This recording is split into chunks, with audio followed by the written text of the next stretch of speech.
Hey everyone, today we're diving into a really powerful idea about inclusion. We're going beyond just making room for people in our world and asking a much bigger question. Should we be building a whole new one, together? So, this is the question that really kicks this whole thing off, and it completely reframes the conversation. You know, for so long, we've been stuck on those first two options. But what if the real magic, the real transformation, lies in that third possibility, the one about co-creation? The way we've usually thought about it, even with the best intentions, has been all about assimilation. It's basically like saying, hey, you're welcome to join our club, as long as you act just like us. But that isn't true inclusion, is it? It's a demand for conformity that kind of crushes what makes people unique in the first place. Okay, so to really get what this shift is all about, we need to make sure we're all on the same page with some key ideas.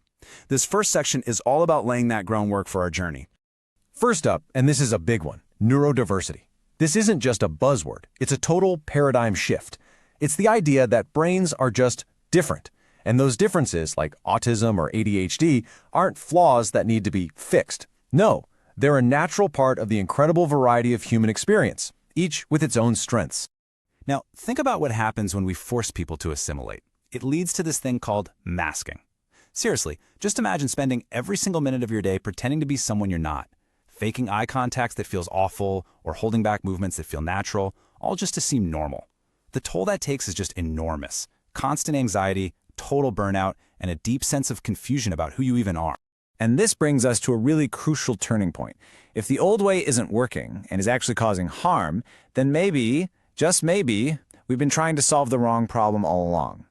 This slide lays it out so perfectly. On the one side, you've got the medical model, which was dominant for so long. It saw the individual as the problem to be fixed. But then you have the social model on the other side, which just flips that whole idea on its head.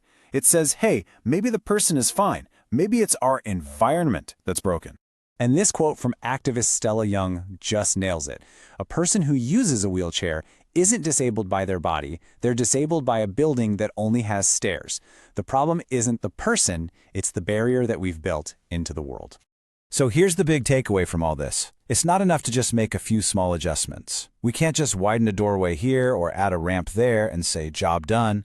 The real goal is to rethink the entire blueprint of the house, to design it from the ground up so it works for everybody, right from the start. All right, so if we need to fix the environment, not the person, what does that actually look like in practice? How do we start building this new world? Let's get into it. I love this analogy because it's so simple and so true, right? If a flower is wilting, you don't blame the flower. You enrich the soil, you adjust the sunlight, you give it the right amount of water. We have to start applying that exact same logic to our social environments. So how do we fix the soil in the real world? Well, at home, it might mean understanding that a meltdown isn't a tantrum, it's a sign of sensory overload from a world that's just too much. In schools, it's about being flexible with how people learn and teaching other kids about empathy. And at work, it means shaking up how we hire, maybe using task-based interviews and designing jobs that actually play to people's unique strengths. But, changing the environment is only one piece of the puzzle. Real, meaningful inclusion, well, it's a partnership, and that means it's a shared responsibility. And empowerment is just absolutely essential here. This isn't about people just sitting back and waiting for others to fix things for them. It's about developing the voice and the confidence to ask for what you need. Self-advocacy is a vital life skill, learning how to communicate your needs and set your boundaries with respect. A huge part of that is understanding the difference you see here. Rights, like having access to education or basic accommodations, those are non-negotiable. They're the foundation. Privileges, on the other hand, are often conditional. Teaching this difference is so important because it builds a culture based on mutual respect, not just one-sided demands. Because at the end of the day, the goal isn't to create a bunch of rugged individuals who never need help from anyone. The real goal is interdependence, a community where asking for help is normal, and where we recognize that every single person has something valuable to contribute. It's a web where we all support each other. So, when we put all of this together, what does this future actually look like? What is this vision of a society built on mutual growth? And this is the part that gets me so excited, because embracing neurodiversity isn't just a nice thing to do. It is a massive strategic advantage for all of us. We unlock incredible innovation from dyslexic minds, deep focus from autistic thinkers, and amazing creativity from those with ADHD.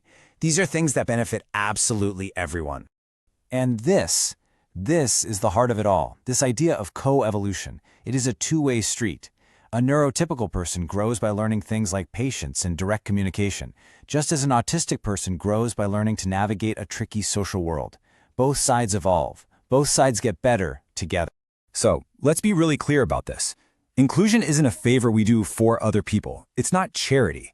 It is the necessary, brilliant, and resilient path forward for all of us. It is the future. So I'll leave you with this question to think about. What's one small thing you can do, at home, at work, in your community, to stop asking people to fit into our world and start building a new one together?